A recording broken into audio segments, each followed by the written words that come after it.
Assalamu alaikum dear student. I am Dr. Rabia Yaqub, an assistant professor of zoology at University of Education. This is the lecture of your course Zoo Geography and Paleontology, and today we are going to discuss geochronometry.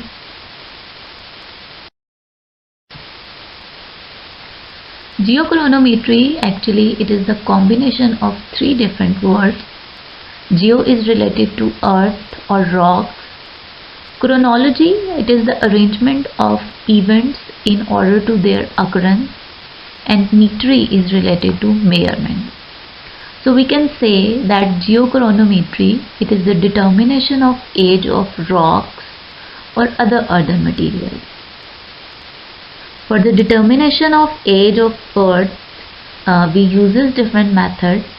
We uses radioactive isotopes, that is known as radioactive isotope dating. Here we uses different isotopes like uranium, radioactive potassium, radioactive carbon and other radioactive isotopes. We also uses VARPs, index fossils and fission tracks of radioactive nuclei for the determination of age of rocks and other earthen materials.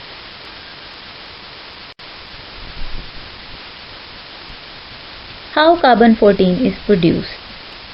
The cosmic rays enter the Earth's atmosphere in a large number every day. When these cosmic rays collide with an atom of any element in the atmosphere, they can create a secondary cosmic ray in the form of an energetic neutron. When these energetic neutrons collide with the nitrogen-14 that have 7 protons and 7 neutrons in their nucleus, it turns into a carbon-14 atom and a hydrogen. That carbon-14 contains 6 protons and 8 neutrons in its nucleus, and the hydrogen atom, it has only 1 proton and 0 neutron in its nucleus.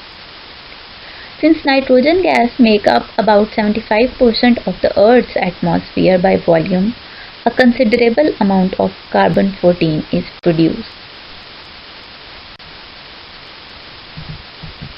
These carbon-14 atoms, they combine with oxygen to form carbon dioxide. Plants absorb this carbon-14 naturally and incorporate into the plant fibers by photosynthesis. Animals take in carbon-14 by eating those plant material or plant biomass.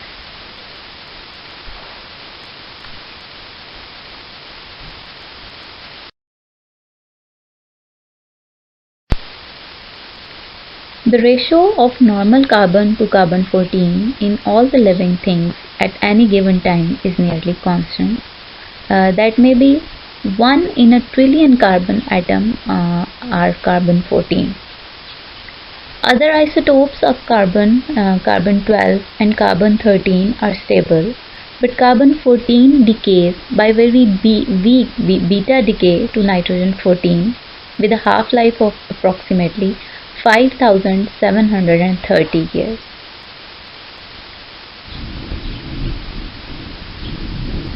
As long as an organism is alive, the decaying radioactive carbon is continuously replaced into the biomass of that organism.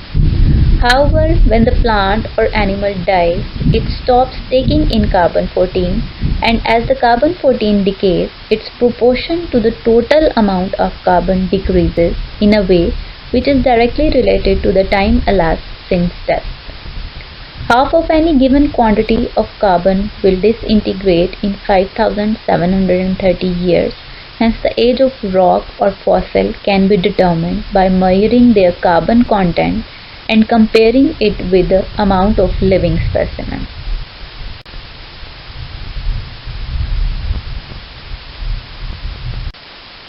This flow diagram gives you a brief overview of how carbon-14 dating works, how carbon-14 is generated, incorporated into the plant and animal biomass, and how after the decay of carbon-14 into the nitrogen-14 helps us into the determining the age of that fossil or any rock. The main radioactive elements used for dating are as follows. The radioactive parent isotope rubidium-87, it will convert into strontium-87, that is stable product, and the half-life of this isotope is 49 billion years. The useful range of this isotope is 1000 million years. Thorium-238 radioactive isotope will convert into lead-208 isotope with a half-life of 14 billion years, and the useful range of this isotope is 200 million years. Uranium-238 radioactive isotope will convert into lead-206 isotope into 4.5 billion years, and the useful range of this isotope is 100 million years. Uranium-235 will convert into the lead-207 with a half-life of 7.4 billion years, and the useful range of this isotope is 100 million years. Potassium-40 radioactive isotope will convert into the argon-40 with a half-life of 1.25 billion years, and the useful range of this isotope is 100,000 years.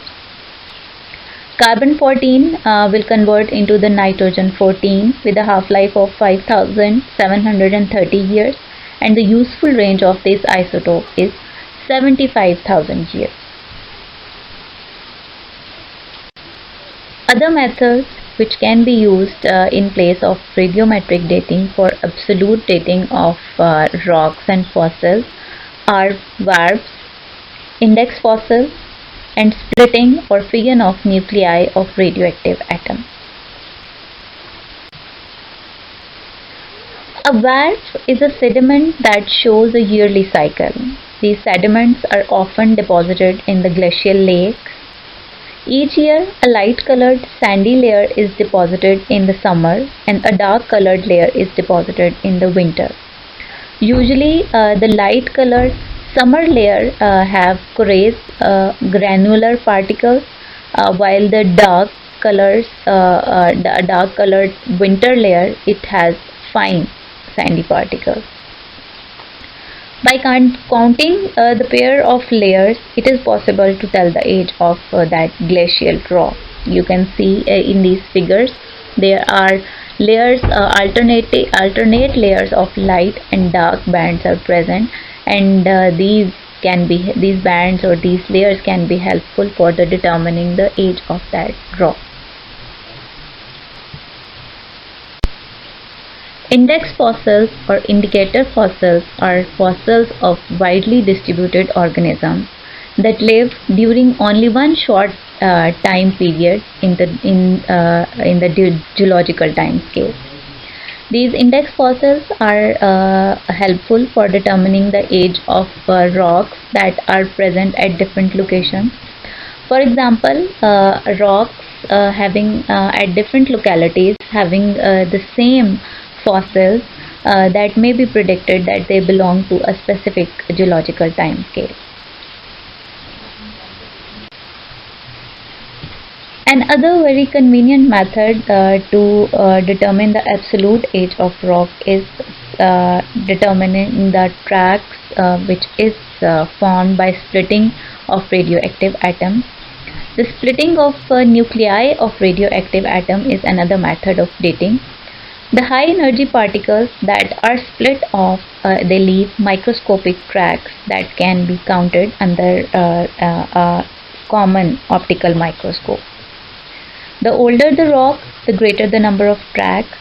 By counting the number of tracks, we can determine the age of that crystalline rock specifically. This method can be used to date moon rocks, meteorites, and older Earth rocks. By finding the age of rocks, one can estimate the age of Earth. Scientists have found some rocks in the South Africa that are more than 4 billion years old, and the radioactive dating of moon rocks brought back by the Apollo mission show them to be 4 to 4.6 million years old. you so much, students, for your concentration. So this is our last lecture of the semester, and the course of zoo geography is completed now. Now we will meet in our another lecture of another class. So till that, for that time, Allah Hafiz. Meet you soon, inshallah, in another video.